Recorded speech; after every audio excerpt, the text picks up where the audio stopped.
Greater Hyderabad BRS के अक़लियती कायदीन का इजलास तेलंगाना भवन में मुनक़्क़िद हुआ। इजलास की सदारत साबिक़ वज़ीर दाखिला मोहम्मद महमूद अली ने की।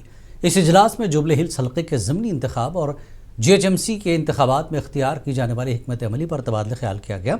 इस मौके पर महमूद अली ने कहा कि कांग्रेस हुकूमत अक़लियतों और अवाम से किए गए वादों को पूरा करने में नाकाम हो गई है। उन्होंने कहा कि बीआरएस जुबली हिल्स के ज़मीनी इंतखाबात में भारी अक्सरियत से कामयाबी हासिल करेगी क्योंकि अवाम कांग्रेस हुकूमत से बेजार हो चुके हैं।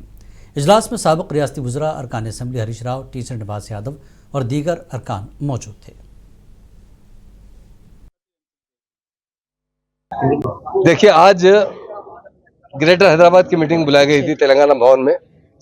हमारे डायनामिक लीडर हरीश राव साहब एड्रेस कर रहे हैं। आज अवाम बहुत बेजार है कांग्रेस से और ख़ास तौर से मुसलमान, क्योंकि जो वायदे किए गए थे, हर इंसान इलेक्शन में वायदे करता है, वोट लेता है।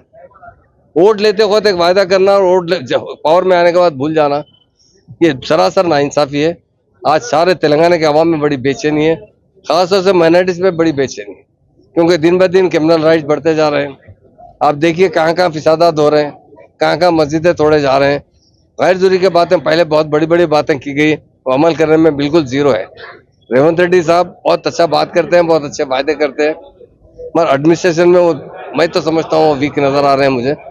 उनसे यही गुजारिश है कि सबके साथ इंसाफ कीजिए। जो आप वायदे किए हैं, हमारे इमाम और मौलाना को 15,000 रुपए देने का वायदा किया, शादी मुबारक में 1 तोला सोना देने का वायदा किया, गरीब बच्चों को आप बाहर जाने के लिए 20 लाख के बजाय 30 लाख देने का वायदा किया, हमारा बजट के अंदर 4,000 करोड़ देने का वायदा किया।